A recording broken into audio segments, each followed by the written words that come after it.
Press conference day at the University of Colorado. Buffalo's gearing up for a home matchup with Utah, a program that won their first 4 games and has lost 5 in a row. A lot of close games. Their last 3 losses have been by just 10 total points. And Coach Prime opened up his press conference today talking about the respect that he has for Kyle Whittingham. You couldn't be a football person and not have respect for him, right? What he's done with that program has been so consistent, but if you don't have quarterback play in 2024 or any other year, right, you're going to struggle to win football games. Yeah, and for a while, Whittingham did a really nice job without really good quarterback play. I mean, they were just solid running the ball and playing defense, and then they finally got some quarterback play with who's the guy that's in the NFL right now, Tyler Huntley. It kind of started with him, I feel like, and yeah, they don't have it this year, and so they're really struggling. But Coach Prime did also mention, we'll get more into this later in the week, but you still can't take this team lightly. They're still fighting, and and to your point, they're not losing. They're not getting blown out. They were right there about to beat a top 10 BYU team the other day. I know it's a rivalry game, but so is this in a respect too. So it's not going to be an easy one for the Buffs, and we'll get into it later this week. But yeah, Coach Prime said if I can have just a fraction of the career he's had, I'll be happy with that. It's going to be an early start, 10 a.m. So I know the tailgaters hate that, but I love it. And we see Fox already, getting their equipment out here for Fox Big Noon Kickoff.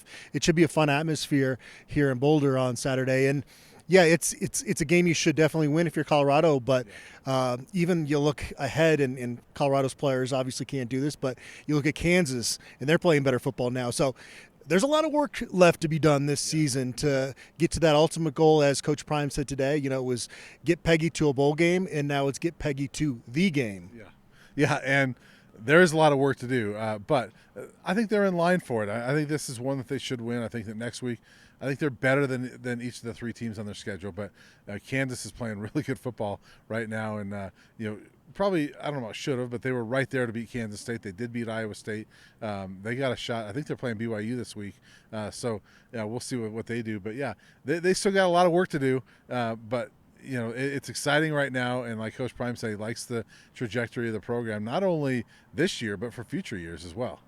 Rewatching the game down in Lubbock, the thing that impressed me the most was just the willingness of guys to get downfield and to block. It was receivers. Isaiah Gustav had some really nice pass protection, picking up the blitz. You had receivers that were clearing in the way. Early on, it was Travis Hunter blocking the way on a screen for LeJontay Wester to give him some breathing room. And then later, Wester returns the favor on Hunter's touchdown reception. So it's not just lip service. You're seeing unselfishness within this football team, and that's something I asked Will Shepherd about today, is that it'd be so easy because there's so much talent in this room, but you just sometimes have to put your ego aside, and it seems like they've done that. Yeah, I think they have. I mean, you're seeing even things with like Cash Cleveland coming in at center. It's almost seamless. Like, yeah, whatever, Cash, get in here, and they put their arms around him as well. So I think there's right now this team is really a team, and they're clearly going for a goal. And it's I'll do my part, whatever I need to do, and let me help you do your part. And it's cool to see. When receivers block for each other like that, I remember like Bryce Bobo and those guys were really good blockers at receivers. Like in addition to really good receivers of the ball, these guys are too. And Travis Hunter, for as good as he is and everything he does, his blocking is sometimes underrated. I don't think they ever talk about it, but they did mention it on the broadcast the other day. That was a really good block that he had on the opening touchdown. So it's fun to watch it, and this team is clearly playing as a team. Yeah, it's almost like Travis Hunter is so flashy that he almost overshadows the fact that he will get his hands dirty, even in run support. That's something that he's improved on since last season, putting on some good weight in the offseason going into this year to be better at that. And he made a cameo appearance in Coach Prime's presser. I think didn't he say as he was leaving that he wanted to do it in the press conference room because he was really angling to keep those shoes? Yeah, it was really fast. I think what he was doing is he wanted some shoes. He brings them to Coach Prime. Coach Prime says, those will hurt my feet. You can have them. And Travis said, yeah, that's what I want to do. I want publicly for him to say, I can have those shoes. and Coach Prime just kind of shook his head and he goes, for a guy with all that money, he goes, he's pretty frugal. So kind of a funny moment. But, we haven't talked to Travis in a few weeks, but it was nice to see him make an appearance. Definitely. You talked about Cash Cleveland. Coach Prime said today that competition at center is going to be ongoing between he and Hank Zielinskis. Said the obvious thing that, hey, the number one job at that position is get the ball to the quarterback. And so I don't know what you do there. It sounds like for their plan, it's going to be whoever has the best week of practice. Is that the takeaway you got? Yeah, that's what I got out of it. And look, he also mentioned Hank's is still a pretty good football player. And I don't think there's been much difference between Hank and Cash Cleveland, but other than the snaps. And we haven't seen the snap issues when Cash has been in there. But for some reason we have. I don't remember it too much before the Arizona game, but Arizona was really rough. And there's been a couple of them since then. They had a pretty short leash with Hank the other day. I mean, it was one bad snap, second play, really the first play of the game, and he was out of there that next series and didn't play again. So I'll be curious to see who lines up at center on Saturday. But clearly they have two guys that they trust and like. Jimmy Horn's status is day-to-day. They're hoping to get him back in practice on Thursday. He's going through treatment, so we won't know his status probably till pregame on Saturday, I'd imagine. And then defensively, Shane Cokes is expected back, Coach Prime said, at some point this season, but he's not sure if it's going to be this week. And so they'll continue to have Tyler Brown cross-training. And Coach Prime brought up the fact that Tyler Brown, even though he was splitting time in practice last week between offense and defense, had maybe his best game as an offensive lineman rotating in there against the Red Raiders. Yeah, he actually, we always talk about taking PFF ratings for a grain of salt, especially with offensive line. But regardless of that, his pass blocking rating the other day was the best of anybody the CU's had this season. So a really nice game for him. And Coach Prime said that he wasn't needed, but he will be. And that once he's up to speed, he goes, it's not whether it's a need, it's whether we want him in there. And so I think they want to get him in the rotation. They like what he can bring to the table on defense. So I'm curious to see if Tyler Brown gets in there and plays. Is he going to play 50, 60 snaps on offense and 10 to 15 on defense? Can he do it? It'll be fun to watch. Yeah, you hate to talk about any injuries. In Colorado has had quite a few guys that are impactful guys that have been dealing with stuff. Utah's program is almost like a MASH unit at this point. We'll go more in depth on that, but you're getting late in the season, and it is the depth on this team that is the difference from a lot of Colorado teams we've covered here. And so that's shown itself, that next man up mentality. How many times do we hear coaches here say it's next man up, and then you're thinking in the back of your mind, but coach, you don't have the next man up. There's a huge gap to that next guy. There is not that huge gap in this program, which has been so big.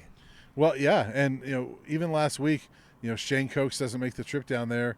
And it's like, okay, they're a little bit thin on the defensive line. Well, guess what happens? Amari McNeil steps up and has the best game of his career. He had 9 tackles all season coming into the other night. He has 9 that night. So you have guys that are just stepping in and saying, hey, it's my turn tonight. And it's been fun to see because you talk about next man up and look across the board. I mean, we had Arden Walker that we talked to today, but on that edge group, it could be Arden, it could be B.J. Green, Sam Okunlola, Keaton Wade. There's been 6 different guys this year, Adam, that have had 2 sack games. Last year there was 1, and it would happen one time with Jordan Dominic. The depth on the edge there, and then linebacker, they're a little thin there. Jalen Wester, I don't know his status, but he didn't make the trip. But it seems like every time they put in the next man makes plays. They're going into the stretch run of this regular season, but recruiting is something that you have to do as a staff every single day. And it sounds like there's going to be some big news, recruiting news coming out pretty soon. And you're going to blink a few times and it's going to be that early signing period because it's earlier this year. It's going to be the Wednesday before the Big 12 championship game. So that's coming up. Coach Prime talked about his philosophy again, and he took a lot of flack for the lack of high school recruiting when he came in here. And it's proven to be a good strategy, especially in this new landscape of college football with the portal. He said, you could sign 20 high school guys, and if you only play 5 of them, the other guys are redshirting. Those other guys, half of them are going to be in the portal. So you have to change your approach. He was really at the forefront of that strategy, and they are doing a little bit more high school recruiting right now, but there's going to be a lot of holes to fill. You're going to have to go back into the portal, and it's a new age in college football. Yeah, and look, they lost a couple of freshmen in the portal as well. But look, if you sign 10 or 12 and you lose 4 or 5 of them, it's not that as much of a hit as if you sign 25 and you're going to lose 10 to 15 of them. And in the end, it's almost the same difference. And so, yeah, it's just a difference of philosophy. And I always thought, like last winter when he was taking all the heat, like this plan doesn't work. The way he's going about it doesn't work. I kept thinking to myself, how does anybody know? There's never been rule steps where this other plan could work. And so it's interesting that there was so much criticism. It's because nobody had ever seen it done, because you couldn't do it the way Coach Prime's doing it. And so I think he's been innovative. His staff has been innovative in the way they've done it. And it was interesting to see ESPN talk about he was taking the Indiana mentality to recruiting. It's like, what? Indiana's taking the Colorado mentality to recruiting. So yeah, it's just a different way, and it's worked. When you're sitting there at 7-2, top 20 in the country, and you have a shot to go to the Big 12 title game, you have to say it's worked. One thing I think you could say is that we learned it's really hard to rebuild on the line in just one off season. Yeah. But when Coach Prime is your head coach and you've got a great recruiting staff, you can get it done in 2 off seasons, which equates to 4 transfer windows. And again, we talked about this so many times. It was like every window they were improving substantially, and you just stack those transfer windows on top of each other, and you're 7-2, having a chance for a special season. So, it's now everybody's going to be doing it, and it was all everybody just wanted to criticize Coach Prime for that when he came in. Yeah, and people are quiet right now, aren't they? Those critics are pretty quiet right now, and it's hard to argue with what he's done at this point and the way he's gone about it, because, again, they're 7-2 and they're top 20 in the country.